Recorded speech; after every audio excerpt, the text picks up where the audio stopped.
Last time we left Michael Wellington broken in his cell, a man who once ruled Lagos now trembling as an envelope slid across the floor. On it written in red, "The real game begins in part 2. And tonight it does. But before the storm starts, if you haven't watched part 1, pause this video and go back. See how the billionaire who thought he was untouchable met Clara, and how her silence became the weapon that shattered his empire.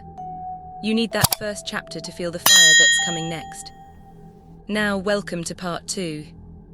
The world isn't whispering about Michael anymore, it's screaming. Every headline, every protest sign, every screen on the internet carries his name, his crimes and Clara's truth. As you watch, drop your thoughts about what's happening in the comments. Do you think Michael deserves what's coming? And don't forget to tell us which country you're watching from. Let's see how far this story travels. Because this isn't just one man's downfall.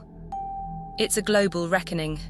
Investors who once toasted his genius now cut ties in public press conferences. Politicians who once bowed at his hand now returned donations, announcing, "We will not be associated with this monster." Even Robert Chen, his oldest partner, his so-called loyal friend, appeared live on Channel's TV. His voice cracked with fury. "For 8 years I vouched for that man, I vouched for his character. How blind I was. Every time he smiled on magazine covers, Clara was bleeding behind closed doors. 8 years I defended him, and 8 years I was defending a predator."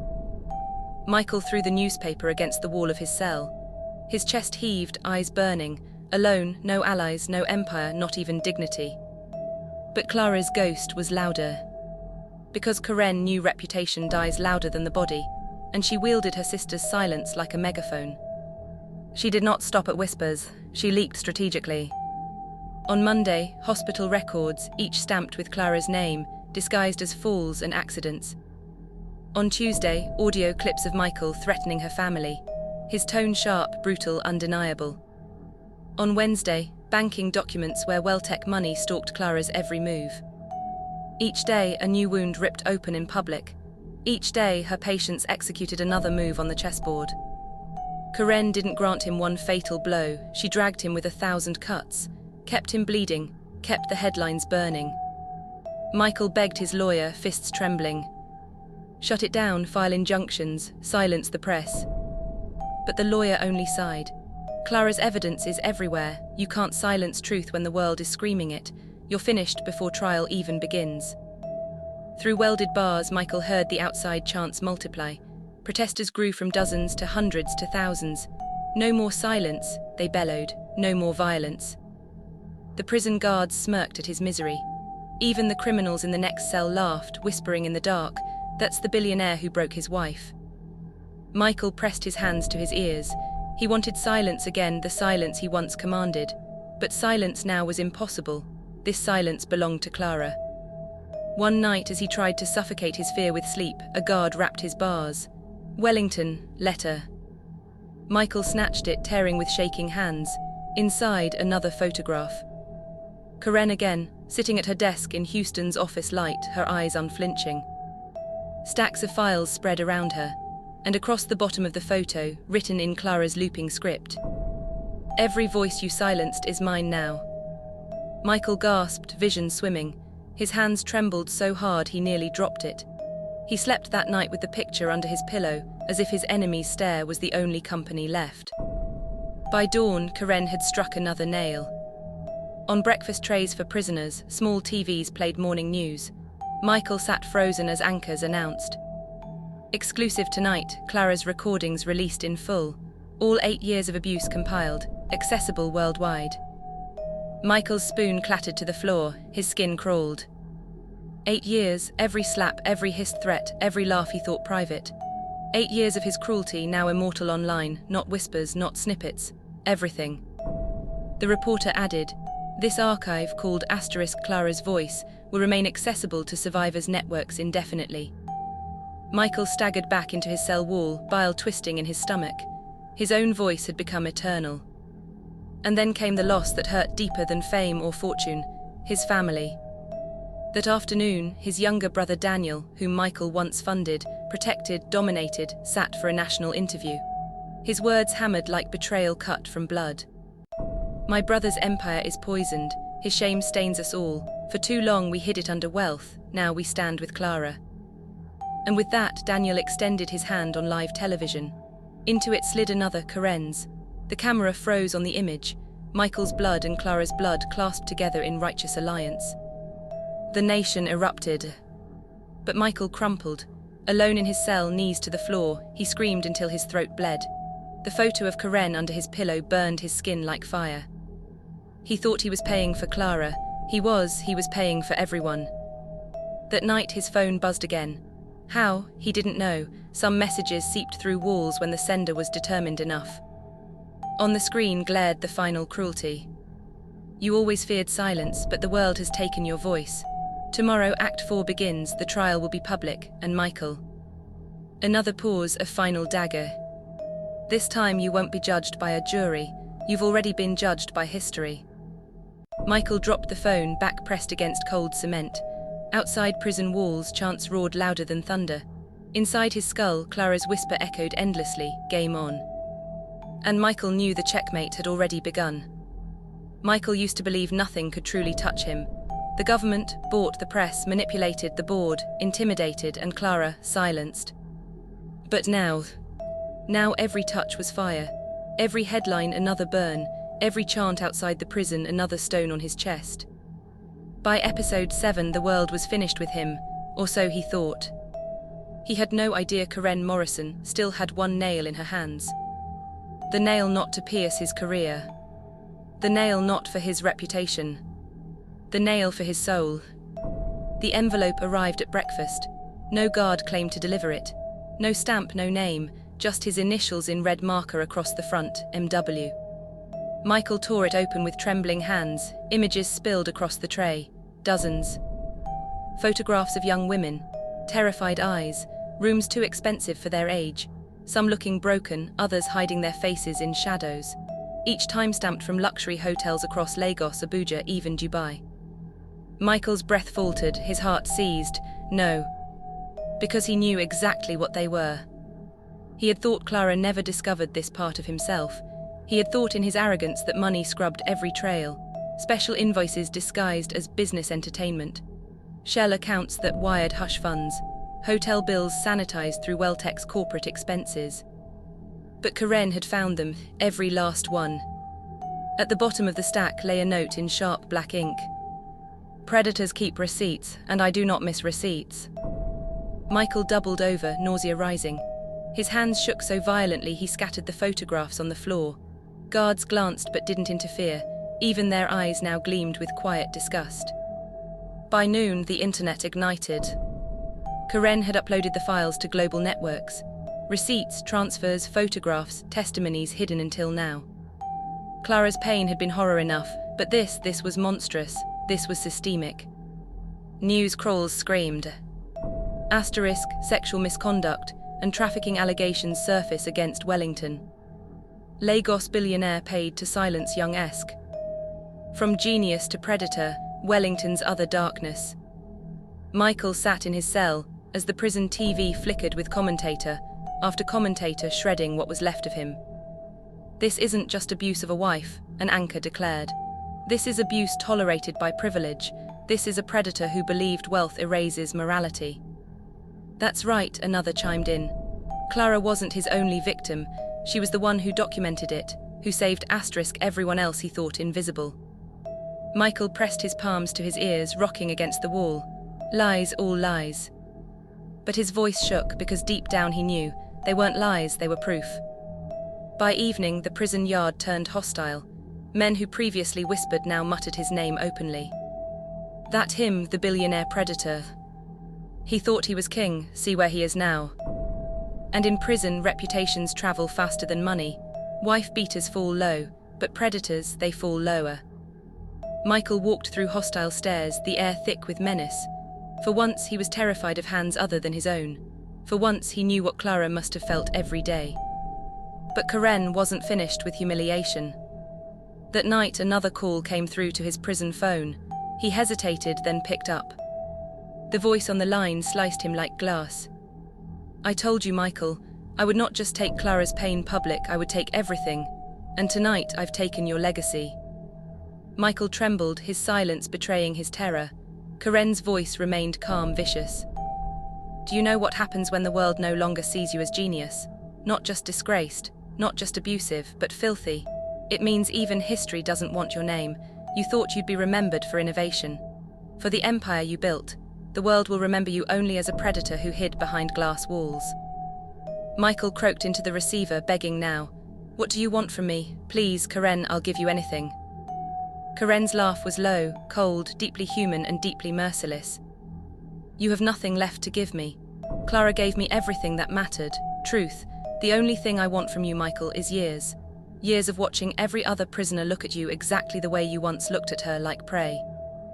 The line clicked dead. Michael dropped the receiver, knees rattling.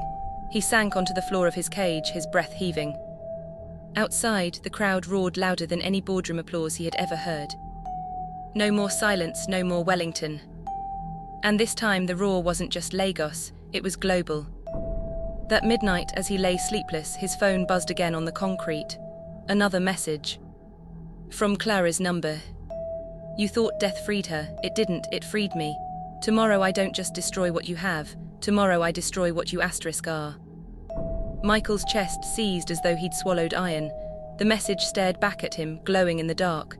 For the first time he was certain of something. This wasn't prison anymore. This was hell. And Karen was its warden. For years, Michael Wellington believed family was his strongest weapon. He held them like property. He funded them, silenced them, and in return they bowed. His younger brother Daniel drove cars Michael bought, wore watches Michael gifted, lived in apartments Michael paid for. His mother's clinic stayed afloat on Michael's checks. His cousins used his name like a key into every exclusive door. Family was supposed to be loyal. Family was supposed to protect him. But when the foundation of wealth turns to ash, even blood begins to betray.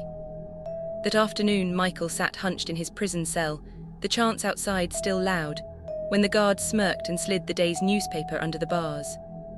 Michael didn't want to look, but his eyes betrayed him. There it was, headed in bold. Wellington blood speaks, we stand with Clara. The photos below struck him harder than any officer's baton. His brother Daniel, standing beside Karen at a press conference, the two clasped hands, their eyes burning with solidarity. Daniel's lips pressed to the mic, voice captured forever. For too long we lived under Michael's shadow. We saw the wealth but ignored the cruelty. Clara was our sister and we did nothing. Today that changes. Today we stand not with him but against him. Beside him, their mother's weak frame sat in her hospital bed. The video still showed her voice trembling but firm. I raised two sons. One died the day he chose violence as his crown. I only acknowledge one child now. Michael is no son of mine. Michael's lungs collapsed with each word. His own mother, his brother, his name split from him like rotten skin. That night he couldn't breathe. His fists pounded the walls so hard his knuckles split, blood dripping to concrete. Daniel, he roared into the shadows. Betrayal burned in his chest like acid. Clara had been cunning, yes. Karen had been ruthless, but Daniel, his little brother, he had kissed Michael's rings. He had sat across family dinners nodding in blind loyalty. And now he was Karen's pawn. The next day brought something worse. The TV mounted in the prison cafeteria played a live interview. Daniel, looking strong, composed, pressed under spotlight. Michael thought money bought family loyalty, he said. But money is not legacy. Legacy is truth, and Clara's truth has freed us all from his chains. The interviewer leaned forward. And what of Karen Morrison, Clara's sister? Are you aligned with her mission? Daniel didn't flinch. He looked to the camera and delivered betrayal dipped in stone. Yes, Karen has our support as blood. We trust her hands to finish this. Michael staggered back, his tray crashing from his hands. Prisoners laughed, whispers spreading like fire. That's his own brother, someone muttered. Imagine, even blood turning on him. Michael pressed against the wall, gasping like a drowning man. He muttered under his breath, over and over. No. That evening, another envelope slipped into his cell without notice. Inside, a photograph of Karen and Daniel sitting together in their mother's ward. Karen's hand on Daniel's shoulder, Daniel's hand gripping their mother, a family he no longer belonged to. Across the photo, written in savage black ink, "You built nothing, we rebuild without you." Michael's vision blurred. He clawed the picture in two, but even torn, their faces burned into his eyes. And then Karen struck her cruelest chord yet. The next morning, news networks exploded with footage never seen before. The video wasn't violent, it wasn't even physical, it was worse. Clara's voice, quiet, cracked on a secret recording. "Daniel, he hit me again. I don't know if I can survive this. But if I don't, promise me, don't let him win." The timestamp dated years back. Clara confiding secretly in her brother, begging, whispering her final wish. And Daniel's trembling answer, captured forever on tape. "I promise you, Clara, I'll protect you whatever it takes." Michael's breath shattered at that moment. Proof that the betrayal wasn't sudden. The alliance wasn't new. His brother had been waiting, watching, fulfilling Clara's dying wish. Michael screamed into his pillow, his body trembling. He understood now. Betrayal hadn't begun yesterday, it had begun years ago. He just never saw it. Hours later, Karen moved for the jugular. Michael received one last call that week, no warning. The prison guard shoved the receiver into his hand, the line clicked. Her voice sharp, calm, absolute. "Do you understand now, Michael? Your family was never yours. Blood doesn't bind cruelty, it remembers it." Michael slumped, tears streaking despite his pride. "Karen, please, what do you want from me? You've ruined my empire, you've ruined my name, even my family. What else is left to take?" Karen's pause was long, then her voice slid through the phone like a blade. "What's left, Michael, is you. When I am finished, even you will not recognize yourself. The man who once called himself king will look in the mirror and see nothing. Just another prisoner. Just another predator remembered only for the fear he caused, and the fear that killed him." The line cut. Michael dropped the phone to the floor. His reflection in the scratched surface of the steel wall stared back, hollow, frightened, broken. For the first time since childhood, Michael Wellington didn't recognize the man he saw. And maybe Karen was right. Maybe there wasn't a man to see anymore. The Lagos courthouse stood like a monument of stone, tall and unshakable. For years, Michael Wellington walked past it without fear. To him, courts were games judges bought, evidence bent, justice delayed. But today, Michael was not walking past it. He was being dragged inside, shackled, powerless. From the steps outside, the chants of thousands echoed across the city. No more silence, no more violence. Justice for Clara. Placards painted Clara's face, bruised, smiling, defiant. Her story had become a movement. And Michael, he was its villain. Inside, the courtroom crackled with tension. Jurors stared stone-faced at him. Reporters scribbled hungrily. Even the judge's hand trembled with restrained disgust as the charges were read aloud. Michael sat at the defense table, sweat crawling down his skin, trying to sit tall. But the cuffs on his wrists betrayed him, clinking with every movement, a rhythm of humiliation. The prosecutor rose. His opening words landed like blades. "This case is not about one night, not about one fight. It is about 8 years. 8 years of silence turned into a weapon. 8 years of cruelty hidden behind glass walls. 8 years recorded by a woman who knew one day her evidence would be her justice." And then the videos began. One by one, screens lit up across the courtroom, Michael's own voice spilling into the air. "You're mine. If you speak, I'll destroy your family." Slap, whimper, silence. Jurors shifted, their jaws clenching. Reporters scribbled faster. Michael's lawyer tried to object, to interrupt, but the judge waved it down. The recordings continued. Every word Michael once believed private, now echoed like thunder in the chamber. Then came the moment Karen had been waiting for. She rose from her seat in the gallery, requested by the prosecution to testify. She walked forward, calm, deliberate, eyes never leaving Michael. And when she sat, the room hushed. Her voice was steady, louder than Clara's had ever been. "My sister Clara wore fear like clothing. She smiled in public while she bled in private. She perfected silence because silence kept her alive. But what none of us knew was that every day she was recording. She was collecting. She was planning. For 8 years, she built her case against this man." Karen's gaze pierced straight through Michael's chest. "She told me if I outlive her, finish what she started. That's why I'm here. For Clara. For every woman told her pain doesn't matter. This is not just a trial of Michael Wellington. This is a trial of the culture that let men like him pass as kings while they ruled their wives like prisoners. Michael slammed his fist against the table, his pride bleeding into desperation. Lies, all lies, she was unstable, she. The screen interrupted him cold. Clara's own whisper filled the room. Michael, please, not again. The jury turned. Another clip. If you tell anyone, Clara, your sister's law practice ends, your mother dies broke, your scholarship dissolves. And then Clara's small, almost broken words, yes, Michael. The silence in the room was deafening. Even the judge's gavel paused Medea from its strike. Karen blinked back tears, but her jaw held firm. My sister's final whisper into her recorder was simple. Game on, those were her words, and I've honored them. Because if the law could ever mean anything, it has to mean this: no one is above justice. Not wealth, not titles, not fear, not men like him. The courtroom erupted in hushed murmurs. Clara's voice had risen from the grave, and Karen had given her strength in front of the world. But it wasn't just Clara. Now the prosecution rolled out the files Karen had leaked, receipts of younger victims, transfers, misused corporate funds. The secret indulgences Michael thought hidden forever. This is not only domestic violence, the prosecutor thundered. This is systemic predation. A billionaire using wealth as camouflage, a company used as stalking ground, a man who abused privilege as weapon. Evidence stacked like walls of fire around Michael. Photographs, transfers, Clara's USB drives. 8 years of his life dissected like a corpse on a table.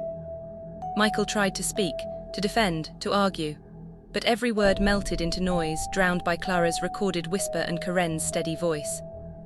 For the first time in his reign, women's voices were louder than his. The gavel struck to close the session. We will reconvene for jury deliberation tomorrow, the judge announced. But no one in that courtroom needed tomorrow. The verdict was already carved in air. That night, back in his cell, Michael collapsed on his cot like a felled beast. His chest heaved, sweat slick across his trembling skin. He had survived boardrooms. He had survived betrayals. He had survived losing Clara's silence. But he could not survive Clara's voice. The whispers came back to him haunted, not just hers, Karen's, protesters, jurors. A cacophony of voices, all saying the same thing: you are guilty, you are guilty, you are guilty.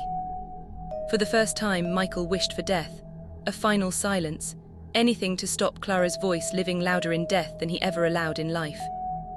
But his phone buzzed. A cruel reminder that Karen never rested. From Clara's number, one line. Tomorrow, Michael, the world finishes what we started. Michael's sobs echoed in the dark, and over them Clara's whisper in his memory, game on. Michael Wellington should have felt relief. The trial session had ended. The judge dismissed the jury until tomorrow's deliberation. Prison guards escorted him back. For one night there would be no voices, no cameras, no gavel slamming. But there was no relief. His empire was rubble. His family had deserted him. Clara's whisper had become immortal evidence. Karen had sharpened silence into a blade that cut him every night. And now he waited for the final act she promised. He feared it was prison violence. He feared it was death. But Karen was too precise for blunt instruments. Her cruelty was surgical. She wanted him alive. She wanted him thinking. That was the true punishment. The first strike came at midnight. Michael jolted awake in his cell to the sound of his name. At first he thought it was a nightmare, then it came again. Michael. A whisper, low, familiar, Clara's voice. He scrambled upright, sweat trickling down his brow. His eyes darted across the pitch black. No one, the cell was empty, the guards outside silent. But the whisper echoed again. Michael. He gripped his head, trembling. His mind clawed for logic.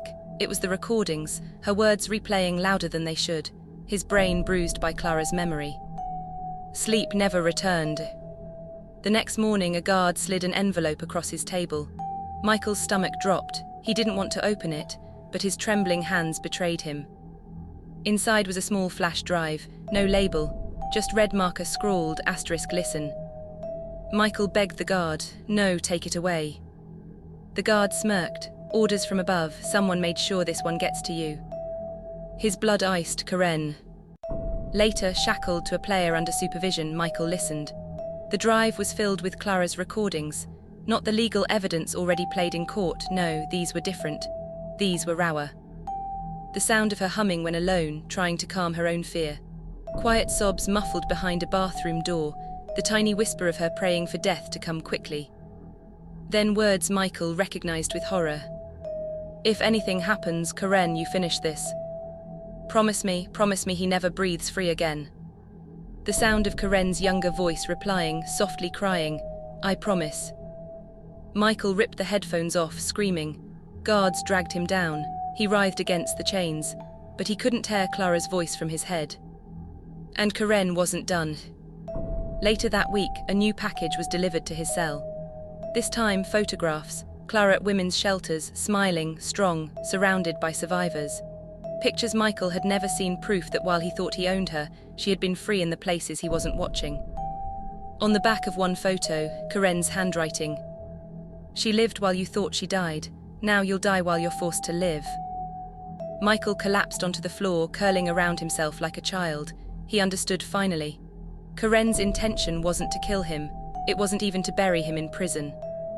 It was to bury him in Clara. To make sure that every breath he took, every step he survived, every night he endured, all of it was haunted by her voice, her face, her pain. Karen's weapon was not silence. It was guilt. That night Michael dreamed. He saw Clara walking through the halls of his mansion, alive again, but her eyes weren't fearful. They were triumphant. She poured coffee just as she had done every morning, and then she turned, smiling, untouched, radiant. But beside her stood Karen, same face, same eyes, same strength. They stared at him, neither spoke, they didn't need to. Their silence was louder than any scream. Michael woke shrieking, his bed soaked in cold sweat, the echo of their silent victory strangling him. The next day in the yard, inmates circled him. He thought the inevitable came, fists, knives, blood, but no, they just laughed. "Wife beat a billionaire," one spat. "Monster," another sneered. And then came the cruelest comment. "She should have killed you."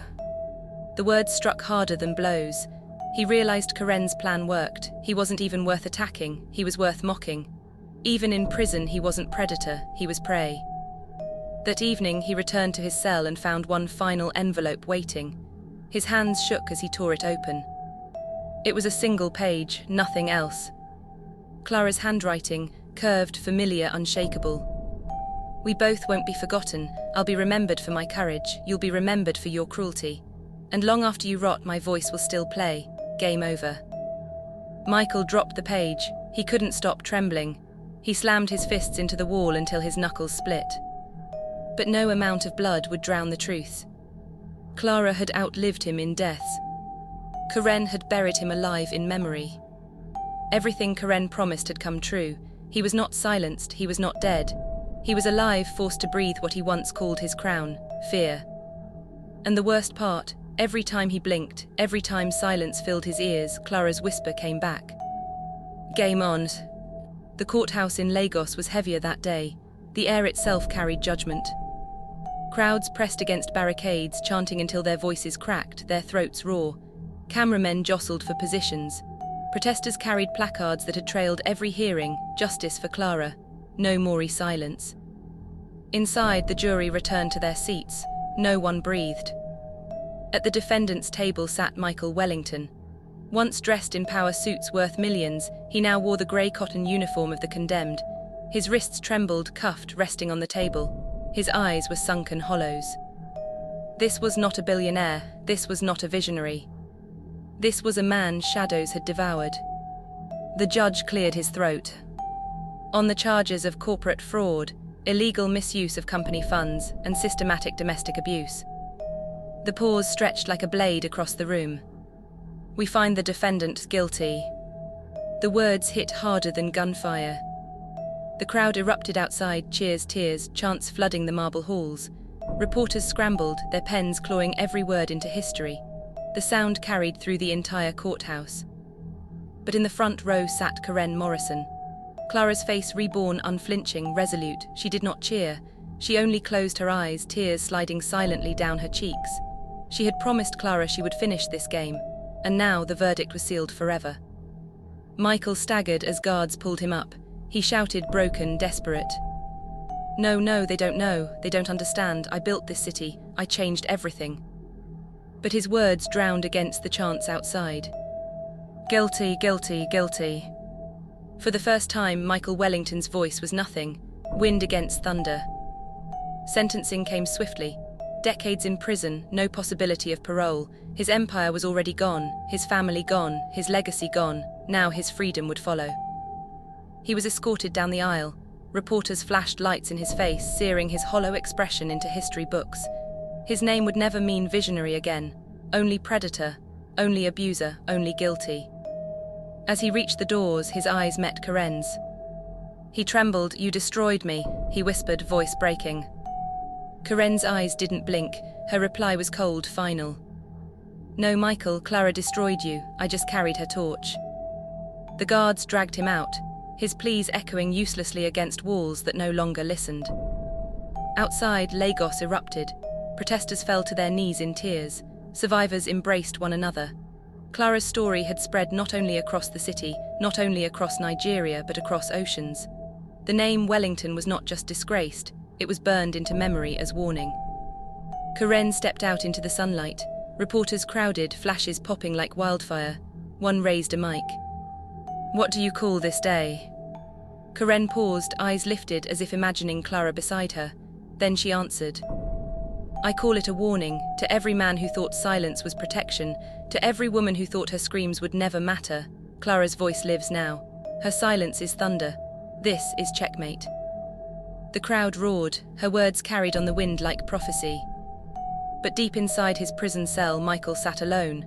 His hands gripped his knees tightly, shaking uncontrollably. He thought death would free him, but death hadn't come, only life. Long, endless life, years of bars, years of eyes upon him.